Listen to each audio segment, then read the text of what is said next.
You can find tickets and more info at childrenstheater.org.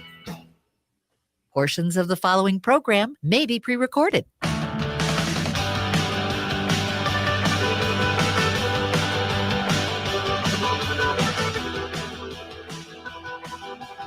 Broadcasting from the studios of AM 950 KTNF, the progressive voice of Minnesota, and airing on WCPTA 20, Chicago's Progressive Talk, and now airing weekly on News Talk WHMP Northampton Amherst in Massachusetts' Pioneer Valley, Saturday afternoons at 1 p.m. Welcome to the Gailey Show, the only daily LGBTQ radio news and talk show in the United States on the radio. I'm your host, John Parker, joined in our studio by Jim Pounds, our executive producer. Hey, all. Also live streaming on our YouTube channel right now. And if you like what we are doing, you can subscribe on YouTube. Click that like button and leave us a comment. Something I wanted to do for our new listeners in Massachusetts is to say hello and welcome. Give you a little sense of who we are here. So Jim and I are GLAAD Media Award nominees for our podcast, This Queer Book Saved My Life. We've been running the Gailey Show as a daily program for just over a year now, a year and 2 months. Prior to that, we were a weekly program. And we cover a lot here on the Gailey Show. And this is something I'm trying to also recenter. So for folks in Minneapolis, you're like, what? In Chicago, you're like, yeah, John and Jim, we already know all of this. Yeah. But I think it's something as we're starting 2026 to like recenter ourselves in the mission of what we are doing, because they keep coming at us. The Trump administration, MAGA, the Christian nationalists are coming at us from like so many different sides here that I feel like we're constantly having to have this iterative process of understanding like who we are and our mission and how we're going about doing that. And I take our role as the only daily LGBTQ news and talk show on the radio in the United States seriously, because I want to bring in people from across the country to talk about the work that we're doing. Like on Thursday, we had Ken Schneck, the editor of the Buckeye Flame, and we talked about Ohio, because the Buckeye Flame is Ohio's LGBTQ newsroom. And we bring in folks like from the Washington Blade, Joe Reberkenny, and Jake Wittig from Chicago's Windy City Times, and Tammy Nash from the Dallas Voice, because our experiences are not limited to state boundaries, right? Like our togetherness, our hope lies in coming together, and that's not limited by state boundaries. And also, they're coming at us from all different areas. And so I think it's also important that we learn from various states of what's happening there, because it may be coming to a legislature near you very soon, or what's happening like in Minnesota could be coming to you. Like when we look at Operation Metro Surge, and that was a huge story here in Minnesota. And I know for a lot of folks, they were like, you know, I'm in Chicago, I'm in New York, I'm in Massachusetts, or, you know, all over through digital streaming, we're listening to all over the country, the globe, actually. And folks were like, you're really focused on Minneapolis right now. And I'm like, yeah, because we're based in Minneapolis. But also, you all need to have a chronicle of what is happening here. Right. Because it can happen and may happen in your cities. And I just want to say, you know, when we were talking to Unidos Minnesota, the organizers there, the executive director, she was like, you know, what we're seeing right now is just a pause in Operation Metro Surge. They're just Republicans are just trying to get the DHS open again, right? Refunded again. They just want to win the midterms in November. Once they get those two things, they're going to ramp up ICE activity again. So I think it's really important that we have been paying attention to what's happening in Minnesota and Operation Metro Surge. Jim, I want to get your thoughts on that, but I do want to pivot to Massachusetts news here. Okay. Well, I was when you mentioned Ohio, the first thing that popped into my head was the big Senate election that's coming up there in November, with Sherrod Brown coming back to try to get so many elections. And we were just talking to Dakari Lariat, who is a Senate candidate in Alabama. You know, another reason why we are trying to talk to people across the country on this show. And something that's been happening in Minnesota or in Massachusetts is healthcare.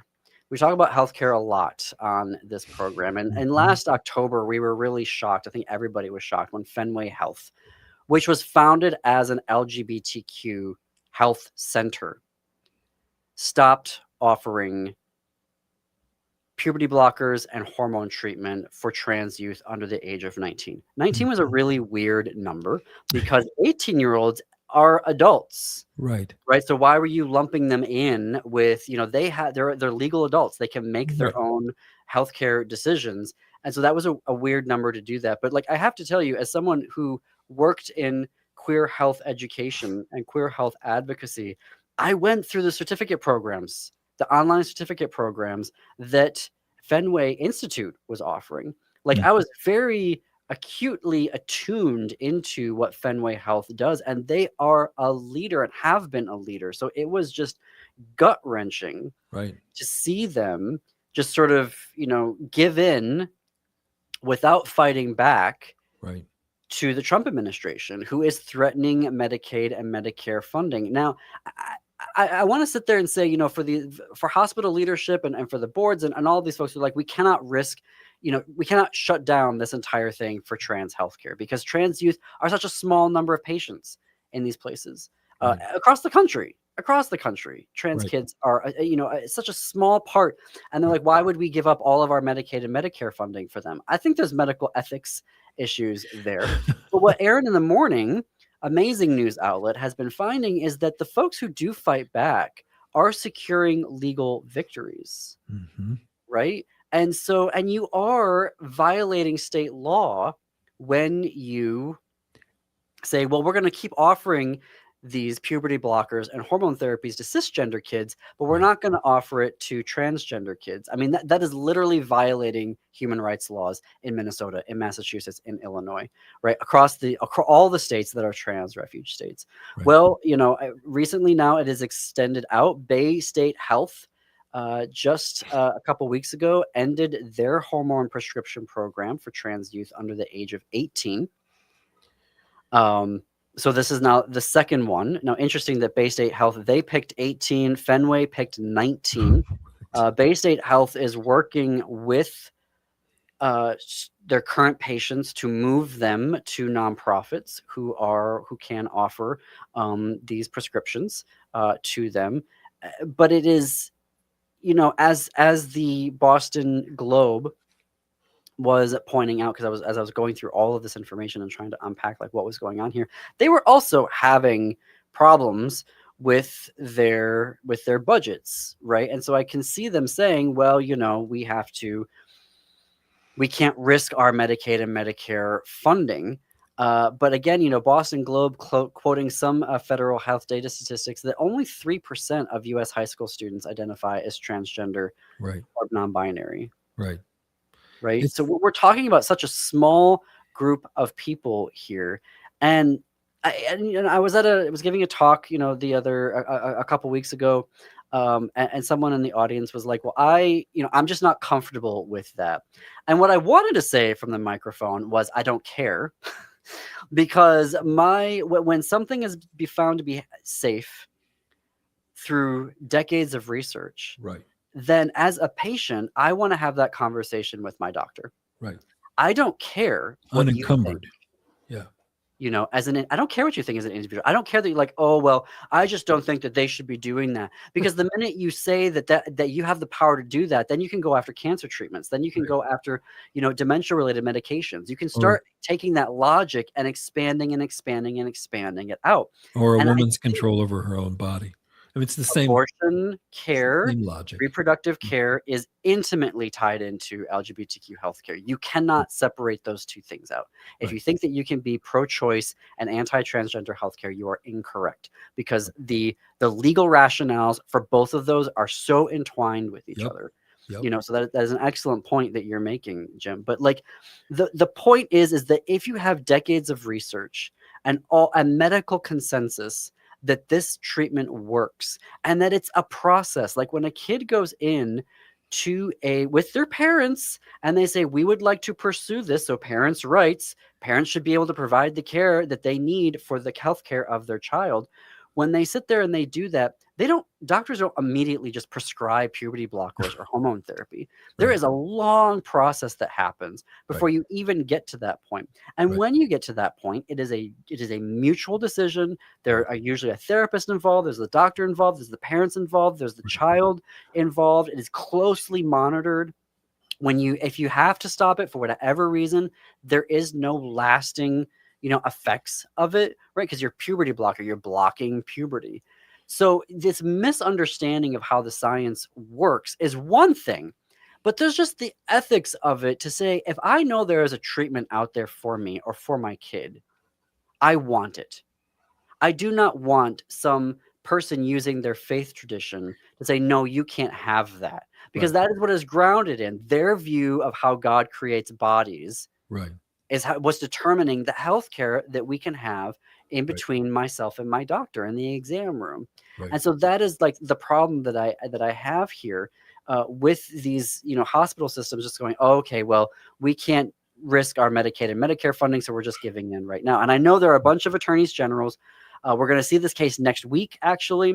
I know that in Minnesota and Illinois, those attorney generals are on board. I believe the Massachusetts attorney general is also part of this lawsuit, going after the Trump administration, saying you cannot do this. You cannot threaten hospitals' Medicaid and Medicare funding this way. But Jimmy, say something, because I'm going to pull up an interesting story here. Well, because do you think MAGA has... what the layer they put on top of this is, oh, they're turning kids trans? Because like you're saying, a rational argument would be, oh, well, I guess it is up to the individual to make a decision. Think trans care. They think they have this idea of trans everybody. You're going to school and you come back trans. That is such nonsense. That's the thing. They put a fantasy element on top of it that scares people if they're dumb enough to believe it, and they don't speak the truth. It's not a rational back and forth conversation. No, it's not. And I was really thrilled, frankly, because last late summer, early fall, we had the Michigan Attorney General, Dana Nessel, who told the University of Michigan healthcare system, you're on notice. Like, the availability of federal funds does not dictate whether you follow state law. Well, now in New York, the New York Attorney General, Letitia James, is suing NYU Langone for stopping healthcare for trans kids. Good. And she said in the suit, in a letter to NYU Langone, that your change in policy is self-imposed, that to require the cessation of this, and no federal action has changed the law, i.e. New York law. So I think that, we're going to start seeing attorney generals, and I think it's necessary to do that, to go in there and hold these folks accountable. We have human rights laws for a reason. But obviously, this is a huge story. We will continue to cover it here on The Gailey Show, which you are listening to on AM 950 Radio, the progressive voice of Minnesota, WCPT 820, Chicago's Progressive Talk, and News Talk, WHMP, Northampton, Amherst.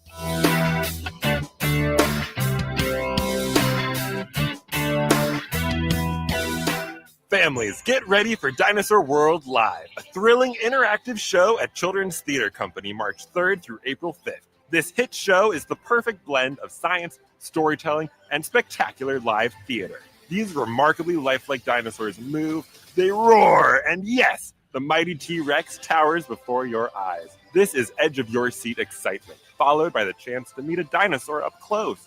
Dinosaur World Live opens March 3rd. Tickets at childrenstheater.org. Hey, Francois, have you made any New Year's resolutions? No. Well, mine is to learn some French. Can you help me? Bien sûr. How do you say this? Can I buy you? Est-ce que je peux t'acheter Macaroons from Nicolette's. des macarons de Nicolette's? Now, say it all at once. Est-ce que je peux t'acheter des macarons de Nicolette's? Oh, absolutely. I'll have a box of raspberry rose, blueberry cheesecake, and chocolate. Mais c'est quoi ça? Thank you, Francois. You can order them online at nicoletsmacaroons.com or visit their store in Plymouth. Merci. Hey, Chanhassen and Eden Prairie, it's Alex with Buzz Cut Mowing. Why wake up early, freeze, and shovel snow when I can handle it for you? I provide fast, reliable snow removal so your driveway and sidewalks stay clear, safe, and stress-free all winter long. Relax, enjoy your morning coffee, and let me do the heavy lifting. Visit buzzcutmowingmn.com today and make this winter easier, warmer, and worry-free with Buzz Cut Mowing, because nobody likes shoveling snow. Next Chapter Booksellers is the perfect destination for indoor winter activities. Cozy up with a book. They have all the bestsellers and new releases. Plus, their booksellers are great at making recommendations. Beyond books, enjoy mind-bending puzzles and family fun board games for those snowy days. And don't miss Next Chapter's in-store events, book clubs, author signings, and children's story time. So stay busy this winter with Next Chapter Booksellers off Snelling and Grand in St. Paul. More at nextchapterbooksellers.com. What if I told you that toxic pesticides from crop seeds and lawns have spread all over Minnesota's lands and water, devastating wildlife and posing risks to our health? Well, it's true. But a coalition of Minnesota farmers, community members, anglers, and more are taking action to protect our state from neurotoxic pesticides. To learn more and get involved, visit cleanerseed.org. That's cleanerseed.org. And tune to Food Freedom Radio. Hearts and beliefs collide in the poignant comedy, The Cake, playing at Theater in the Round. Della is a talented Southern baker whose life changes when she's asked to create a wedding cake for her late best friend's daughter, who's marrying a woman. The production offers a tender and funny look at the complex intersection of faith and family. The Cake runs February 20th through March 15th at Theater in the Round. Tickets and more information at theaterintheround.org.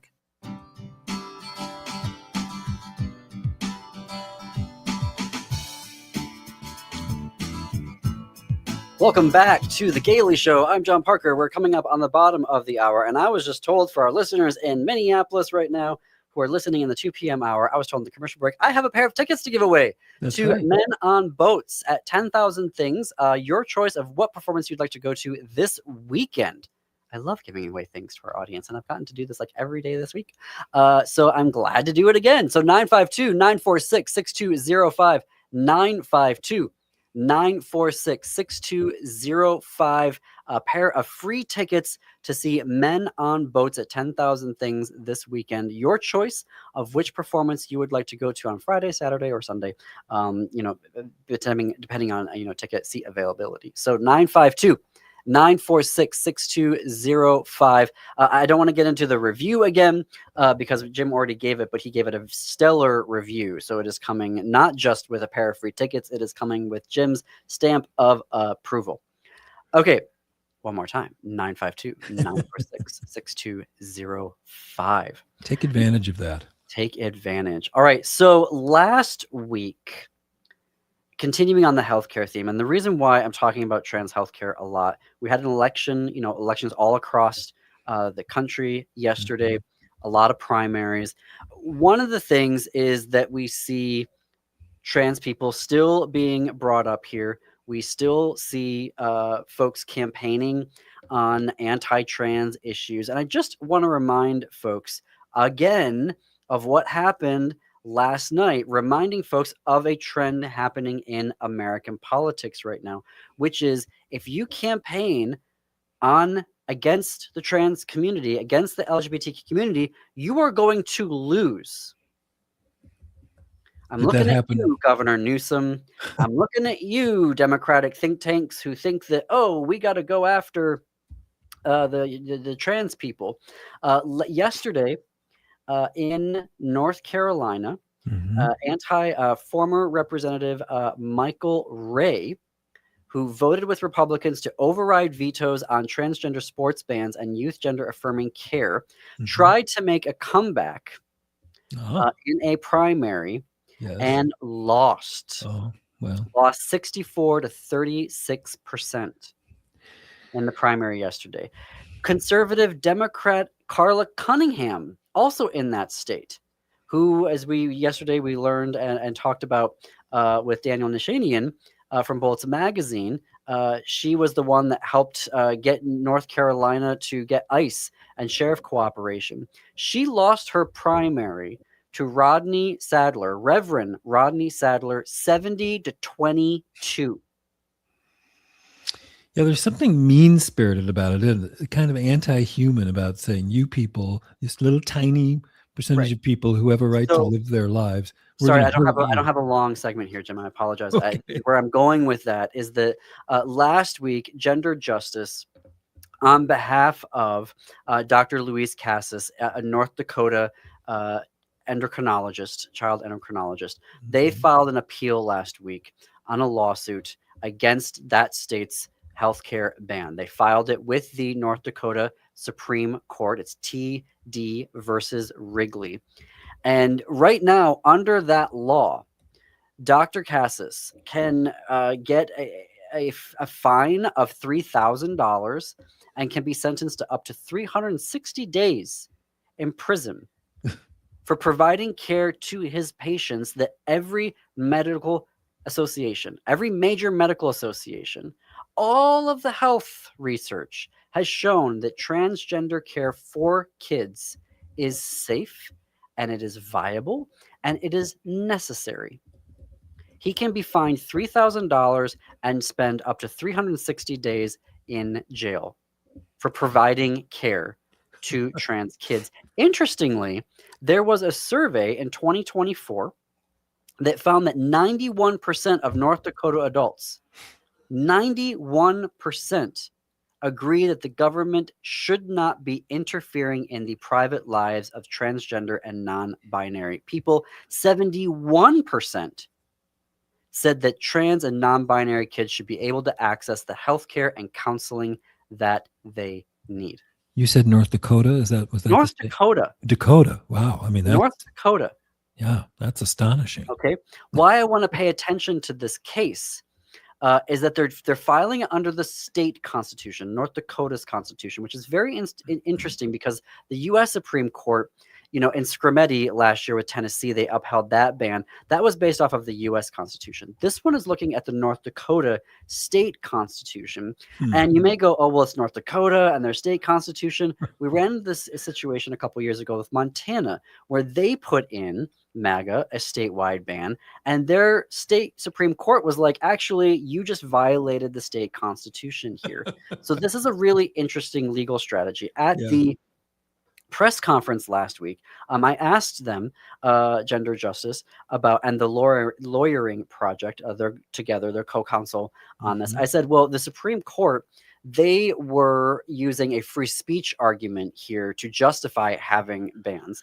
And they told me, they're like, actually, that's not in play here in this case, which is great because the U.S. Supreme Court really loves that free speech to just get all of the religious people. LGBTQ propaganda selective and free speech. Yeah, I know, right? Who gets the free speech? MAGA gets the free speech. Yeah, the rest we of don't us get we lose our free speech. That's right. So that is not in play here. And there's three outcomes that Gender Justice and the Lawyering Project are hoping for here. One is just to say this law is unconstitutional and get rid of it.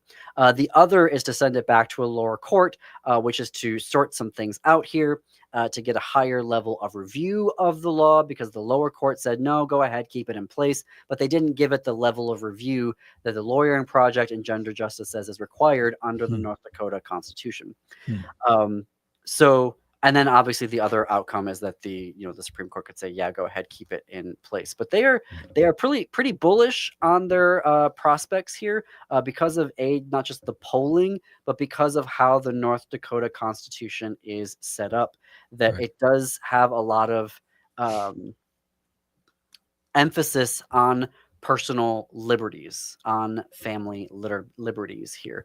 And so they are optimistic about how this case is going to go. So they filed the appeal last week.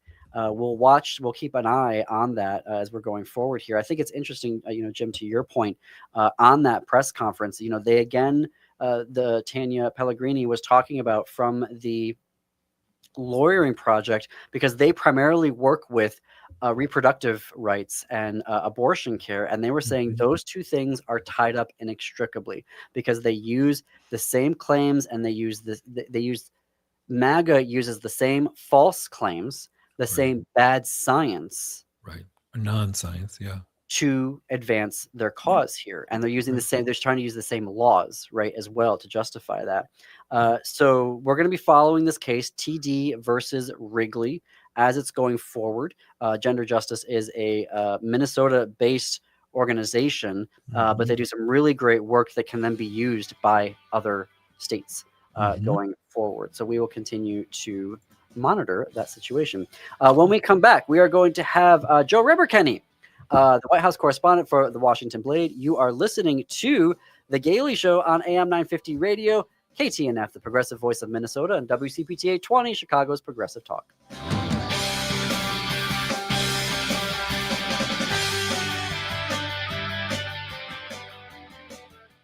Hey, Minnesota, it's Brad Friedman, host of the Bradcast. We'll expose and make sense of all of our current political nightmares and more every weeknight at 7 on AM 950. Cafe Latte offers made-from-scratch soups, salads, sandwiches, and mouth-watering desserts. So come check out their pizza and wine bar, or get a treat from the bakery made fresh daily. Plus, you can still do online ordering and takeout, along with gift cards. Just go to cafelatte.com and choose from their ever-changing selection of award-winning salads, sandwiches, and soups. Cafe Latte is located off Victoria and Grand and online at cafelatte.com. At Woodland Stoves and Fireplaces, our job is to help you find a place for fire. Our displays include over 180 models in diverse styles, and we have over 35 burning displays. Come and experience the glow and warmth of a live fire. Some say there are only two seasons in Minnesota: road construction and winter. Hi, this is Laura, and I agree there are two seasons in Minnesota: summer and fireplace season. I bought my wood stove for Woodland Stoves and Fireplaces in 2005, and every season after summer comes the time when we fire up the wood stove, get out our favorite music, and discover the warmth of fire. Hello. Pumpkin remembers the fire too. He stations himself right there, legs up in the air, just enjoying the warmth of the fire. With the wood stove, we are able to keep the main area of the house toasty warm, while the thermostat is set at an energy-efficient 64 degrees. Discover your fireplace season. Visit Woodland Stoves and Fireplaces today. Woodland Stoves and Fireplaces, out of the ordinary products and services since 1977. Are you tired of hearing how white European men discovered everything? Then 10,000 Things Theater's production of Men on Boats by Jacqueline Backhouse is for you. It features a cast of the people the first expedition to the Grand Canyon in 1869 left out, running February 19th through March 15th at 4 different locations, starting with Open Book in Minneapolis. Contact 10,000things.org.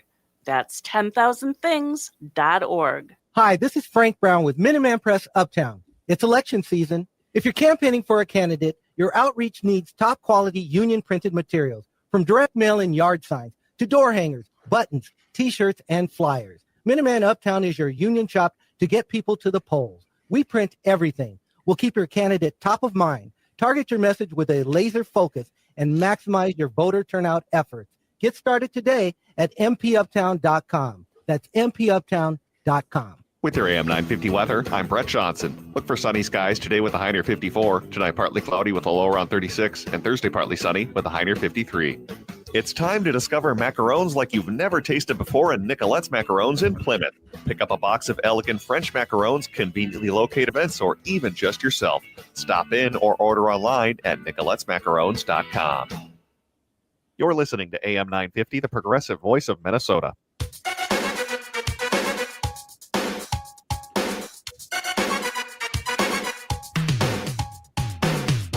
Coming to you from the studios of AM 950 KTNF, the progressive voice of Minnesota, and airing on WCPTA 20, Chicago's progressive talk, where facts matter. Welcome back to The Gailey Show. I'm John Parker. It is 33 minutes after the hour, in studio with my executive producer, Jim Pounds. Hey, all. Since 1969, the Washington Blade has been the nation's independent source for fearless reporting, earning the paper the moniker the newspaper of record for the LGBTQ plus community.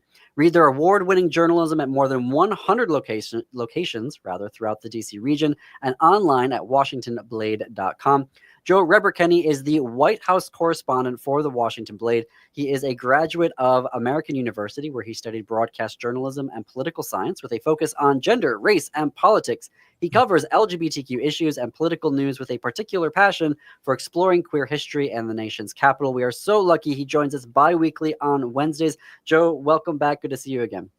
Hi, guys. Thank you so much for having me. I'm so excited to be here. We were talking over the weekend. I don't know if you watch the show Welcome to Wrexham, but they always have these great football chants. there, and I'm like, we got to get them to make a jingle, a song for Joe Reberkenny. I just feel like there would be a great like song that we could play to Just begging for have one. you on. Yeah. But that aside, I think why don't we start with, because you just had an article come out this morning, last night, the Texas Democratic primary for the U.S. Senate. What can you tell us about the winner and his LGBTQ record? Yeah, so really exciting news coming out of Texas. James Talarico, he won over Jasmine Crockett in the Texas Democrat primary, which was highly contested the entire time. Nobody was totally sure who was going to win, and it's exciting to hear that he won. He won with 52.8% of the vote over already established Democrat figure in the House, Jasmine Crockett.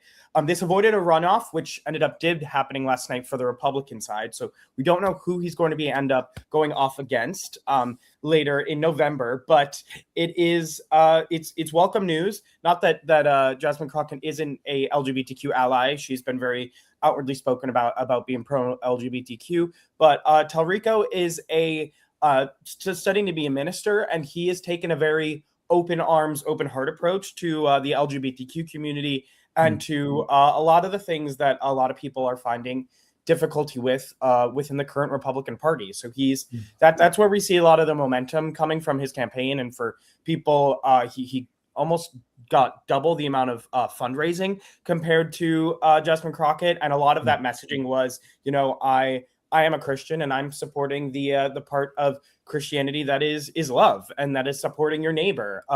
At his whole announcement, last night when they finally you said, oh, okay, we'll concede. Well, not we'll concede. We'll say that we won. His team passed out "Love Thy Neighbor" signs, and so that's what the underlying message of his campaign was, which is refreshing to see coming from a Texas representative, nonetheless a Texas Democrat who seems to have a lot of momentum behind him. It really was great to watch. Yeah, John and I were fantasizing about Talarico going up against Ken Paxton, who's just such an awful ick. I love that. It's one of those primaries where I loved both of them, and I was like, ugh, how would you even endorse in this race? Like they're both. I'm like, can we have just both of them in the Senate and just get rid of the other two, Cornyn included? Okay, so it sounds like though that he's going to be, hopefully, a good LGBTQ ally if elected to the U.S. Senate. Yeah, he was endorsed by a lot of people, including the Houston LGBTQ Political Caucus, a bunch of young Democrat organizations, at UT Austin, University Democrats, like a lot of these historically very progressive, very LGBTQ forward groups. And, if I hope that means he's going to be taking a hardline approach to the current admin and take a stand for LGBTQ people that is not always evident in federal offices in Texas. So this could be a good thing given he wins in November. Good. Fingers crossed. Yeah. I feel like Texas and Florida still remain like the holy grails for Democrats, where every year we're told this is the year it's going to flip, and then it never flips. But hopefully this is the year that it flips. I feel that compared to Florida, Texas has been consistently more purple and more a dark shade of purple. I think we've almost seen a retreat in Florida where it's been getting more and more red again. Right. Texas it seems to be turning blue based on the information I've seen, based on the numbers. And the call for unity has also been really, as I've emphasized, it's that seems to be the big message coming out of the state from Democrats is we want to be an all-encapsulating group. We want to be supporting everybody we can be, which you don't always hear in Texas. So do you think there are independents who are not happy about the redoing the districts? I'm sure the Republicans love that, but I haven't really heard how the independents felt about it. Yeah, especially because it happened mid-year. Normally, it happens when they redo the census. There were a lot of independents I saw that were dissuaded by the not super. I mean, legal, yes, but not super. open kind of mention of gumming in the middle of the last second and trying to rearrange things. So that is definitely one of the groups that he focused on and he utilized to get this primary win with. Yep. Also fascinating that Ken Paxton decided with the Supreme Court to interfere with the primary last night. And, folks I was looking into this morning to see the reporting that was coming out of they changed the maps, which means then your polling location gets changed. And I can hear folks going, well, just go to the website and find where your new polling location is. That's on you. Well, apparently there's a lot of reports of people who went to the website, but there was no information on the website of where their polling location was.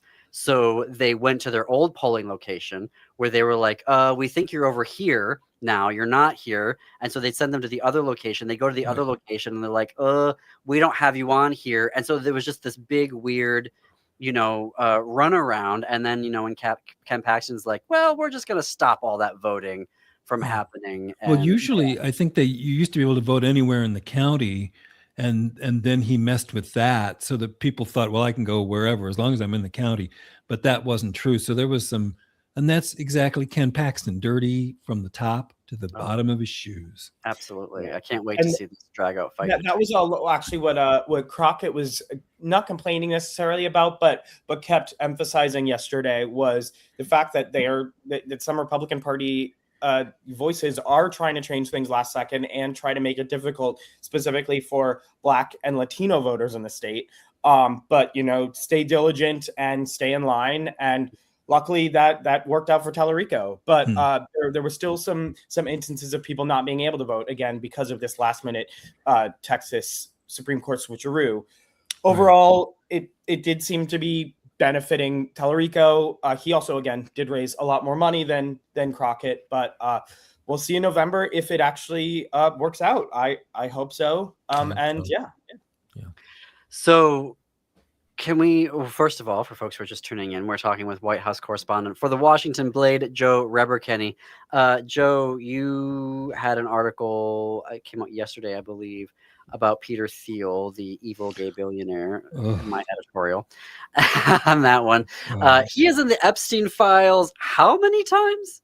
Over 2,200 times, at least in just the selected released. I have a feeling that if we were to get a full scope of all of Epstein's contacts, he would be in there quite a bit, because just in those over 2,000 times, he was invited to the Caribbean islands that Epstein owned. He was invited to speak at various events and was invited vice versa. He invited Epstein to come to some of his lectures and various events as well. And so if it was just that many times in the small amount, one can only extrapolate, that there's probably more somewhere out there. But this is all that I was able to find. It took me a weekend of digging and a lot of rummaging through the very terribly set up DOJ website library. There's a few fantastic independent journalists out there who are making it easier to look through and just, filtering it. There's one called, I believe it's J-Mail, where it was they've put all of the emails on it looks like a Gmail server, so that you can actually just click through as if you're reading through his email, which made it a lot. There's some fantastic websites out there to actually dig through all of the noise and find some of this important information. Well, there's 3 million files. I mean, and 3 more still to come. But can you remind folks who are like, oh wait, Peter Theil, why is John calling him? Yeah. He got big, who he is. Yeah. He got big originally by being one of the PayPal co-founders. Was a really early Facebook investor. They called him one of the angel investors for that. Really close with Musk and like the tech billionaires. He's part of that kind of class in that group. And the biggest and most, I guess, timely thing would be he was a co-founder of Palantir Technologies, which, if you're not familiar, it's a big government data organizing site and collecting site that has now ties with the US government, with the UK government, the Israeli government, and a few others out there. Mostly they say it's not to track civilians, but who can truly know what they're collecting data on and what it's actually storing. But that's the big one. That the system from Palantir that he was working on and that a lot of governments use is called Gotham. If you wanted to do some more independent research, look into it. It's a little scary. I will be totally honest, and it's a lot of data that they are collected and that they still are. So yeah. Well, if folks are like Palantir, why do I know that word? It's from Lord of the Rings, and it was the seeing stones. It's literally the stones that you use to see everything. Yep, he's a big Lord of the Rings fan. When I was doing research, I found that he was really into D&D and mythological based kind of like stories and stuff back in college and prior to college, which is why he names this Palantir. Even Gotham has some comic booky, history to it. And it's all about seeing and recording data and covering kind of like those crystal balls that you just mentioned. He also has quite a tie to Epstein, and as I just mentioned, the Israeli government. It was not saying definitively that Epstein helped set up Palantir, because I'm sure they had contracts independently of that. But through Ed Barak, Epstein was point blank discussing Palantir before it had the official connection. And for those who don't know, Barak was the Israeli prime minister. So he was in connection with Epstein and helped introduce Thiel to them. And there's a lot. There's a lot of information in the story, and there's a whole lot more out there. In addition, I wanted to make sure that I, didn't step on any toes, didn't write anything speculatory, but I felt it was important that, the world get a redefined look at how this gay billionaire got to where he is and is essentially pushing a lot of the Republican Party platform. He was behind Trump in 2016 and has been since. He's been a major financier for the Republican Party and has been, very consistently behind the curtain, for lack of a better word. He's the reason why we have JD Vance too, right? He is indeed. He is quite a big fan of JD Vance, and did supply a fair amount of money and support to JD Vance. Yeah. So I mean, when we have the chief of the World Economic Forum from Davos, Europe is just seeming to be doing this way better. A whole bunch of other, the head of the Nobel Committee or someone related to the Nobel Committee, obviously the former Prince Andrew, that are all like, you know what, we're stepping down. We have a bunch of people in the U.S., heads of law firms, partners that are like, yeah, I'm naming the Epstein files. I'm going to step down. Lawrence Summers rather was like, I'm out. I got to step down here. Do we see Peter Thiel stepping back from anything right now, or is he just sort of flying under the radar because he's a gay man and people are like, well, he probably wasn't involved in anything? I feel it's more the latter than the first one that you said. I can't definitively say or even claim that he was maintained kind of any guilt by association with being close to Epstein, but it is. I have to fit in a quick break here. We'll pick that up after the break. My bad. I asked a huge question, then we got to go to commercial. Stay tuned, folks. Keep it tuned here to The Gaily Show.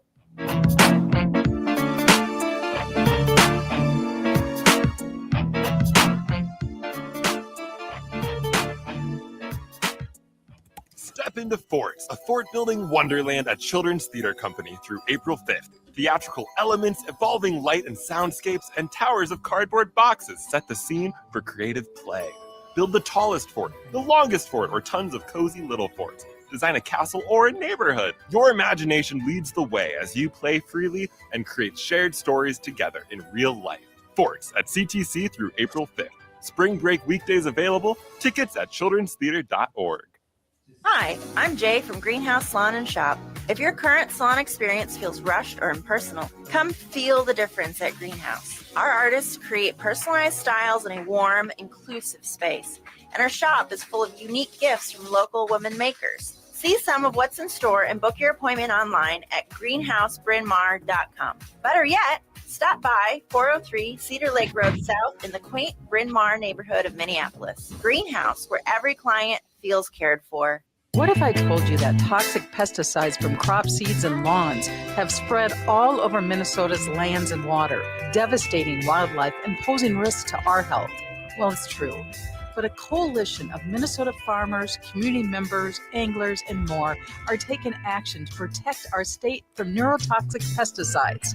To learn more and get involved, visit cleanerseed.org. That's cleanerseed.org. And tune to Food Freedom Radio. Hey, it's Patrick for Zero Res. The end of winter is finally on the horizon, and you're going to start thinking about all that nasty crud that's built up in your home over these last few months. Call my cleaning heroes at Zero Res to help get you an early start on the spring cleanup. Zero Res removes winter's buildup and lingering odors, giving your home a fresh, spring-ready feel. This month, get Zero Resified from Minnesota's #1 carpet cleaner. Buy one room, get another free. Buy another room of carpet cleaning, get another room of carpet done for free. Get the picture? Also this month, get a free size upgrade on every whole home air duct cleaning package. Don't you love when you buy your favorite beverage and get a free size upgrade? That's what Zero Res is doing this month with their whole home air duct cleaning package. Start spring cleaning with a free upgrade and pay less for more fresh. Call Zero Res right now, 952-ZERO-RES, or go online to ZeroResMinnesota.com and say you want the AM 950 special. Backward or forward, spells the same. Zero Res. Do you let animals pick your insurance? Do you really need to experience mayhem to get the best rates? Or how about a celebrity quarterback or fake university saving you money? There's a lot of marketing stunts when it comes to insurance, but what you really need is someone looking out for you. Call Array Insurance, and they will work hard to find you the best insurance coverage and rates. So avoid gimmicks and call Cheryl at Array, 763-504-3067, or ArrayInsurance.com. Array Insurance, working hard for you.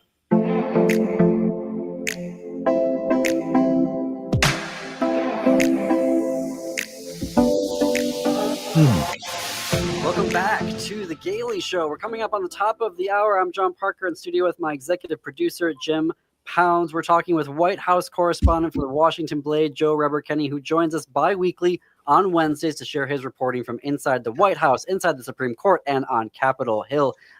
Joe, before the break, I was asking if we are seeing any repercussions at all for Peter Theil from being named 2,200 times in the Epstein files. Yeah, based on my information and based on what I was able to see, quite frankly, no. He seems to be quite high up there in terms of both political, the ability to dictate politics. He's got such a high seat in so many technology venture firms that are backing so many of these huge industry groups. And he has connections to the current president, who is very clear about, allowing some of his buddies to get special treatment. So as of right now, we're not seeing any kind of downfall related to him being close to Epstein, as you mentioned earlier, for some people like Prince Andrew.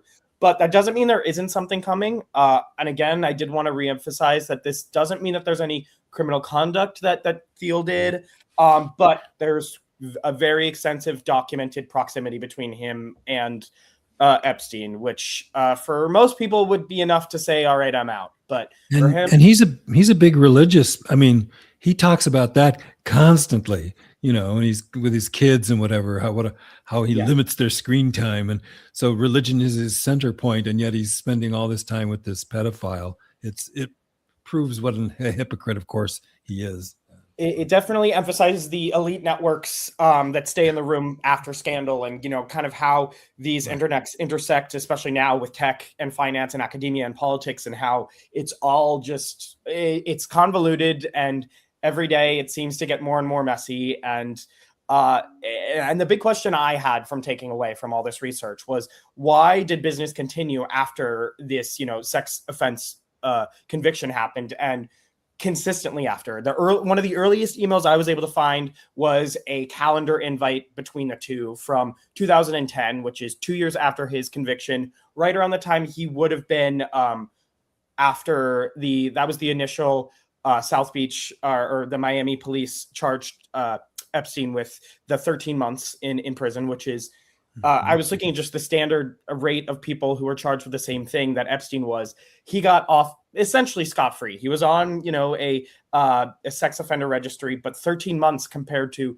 5 to 20 to years to life plus that others have gotten for the same thing that Epstein has. And, as we found out later, it only got worse from there. So it just is a lot of, money, power, and taking a front seat to actual justice, which is kind of disheartening.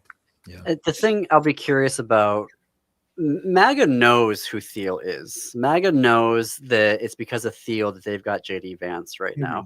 Yeah. But MAGA also, this is the issue. This is the issue that they are willing to turn on Trump for. This is the issue they're willing to burn the party down over. So I'll be really curious. What's his face? Steve Bannon doesn't seem yet to have gotten the same amount of blowback, despite the fact that he was trying to literally create, and this is documented, create a documentary to rehabilitate Jeffrey Epstein in the public eye. But I'll be really curious to see how this plays out as we get more files, knock on wood, and rely on your excellent journalism, John. Thank you. Yeah, it's a lot. It's a lot. And with each new file drop, we're learning a lot more. But that doesn't mean, again, that we're always going to get necessarily a just response from people or culturally. It seems that, as you mentioned earlier, the UK and Europe seems to be doing a little bit better a job of holding people accountable. Then again, they also don't have one of the most named persons in the files leading the country or countries as we do here. So only time can tell. And yeah, that's really all I got to say about that without getting into trouble. No, yeah. I'll also be curious. I mean, as people are prosecuting, as European prosecutors are going after European officials, I'll be curious how subpoenas work or discovery works. Like, can they subpoena the Department of Justice? Like, can the UK government right now subpoena the Department of Justice and say, you need to give us everything mentioning Prince Andrew in these files? Would DOJ have to comply? Probably not. But if they did, how much more information would we get out of that? Probably why they wouldn't comply. But yeah, this is a story that isn't going anywhere, no matter how many wars that Trump tries to start. Briefly, before we go, and I know we've just got like just about 2.5 minutes here, the Supreme Court, which I feel comfortable saying is super biased against trans people because everything they seem to rule on goes against trans people. Like, if they were unbiased, we'd see maybe half and half. My editorial over. Joe, we see the Supreme Court again this week has gone after the trans community, specifically now blocking a California law that protects trans students. Yes. So the way that the court keeps framing it is it's either you're trans or you're religious, and it's documented that we've got laws in the country that protect religion and they don't protect your identity. So they're going to go at that religious aspect. So this rule in California essentially protected the right of students, mostly under 18, in schools that were, elementary, more middle high schools, and mostly high schools, quite frankly, to explore their gender identity and to be able to use different pronouns than what parents, write on forms and stuff. It allowed for students to really just kind of develop what their gender identity were. But this recent SCOTUS overturn that happened on Monday, which cited, of course, directly on ideological lines, with 6 conservatives saying, no, we're going to overturn it, and three of the liberal ones saying maybe we wait a bit. Kagan was really vocal about, this seems to be very early in intervening to something that we're not totally sure we need to intervene in yet. She kind of emphasized for the whole case to be sent back down to lower courts. But it essentially blocks the California policy that allowed students to withhold their gender from parents and for them to essentially figure it out on their own, which is what a lot of people in my age were allowed to do. There wasn't any rules really. I hate to cut you off, folks. To head to WashingtonBlade.com to get the rest of this story from Joe. Be sure to sign up for their newsletter where you can get the latest national and international news affecting the LGBTQ community. Joe, thank you so much for joining us today. Thank you so much for having me. All right, folks, up next on WCPT is Democracy Now! In Minnesota. It is the Matt McNeil Show. And until this time tomorrow, keep it queer, America. Keep it queer.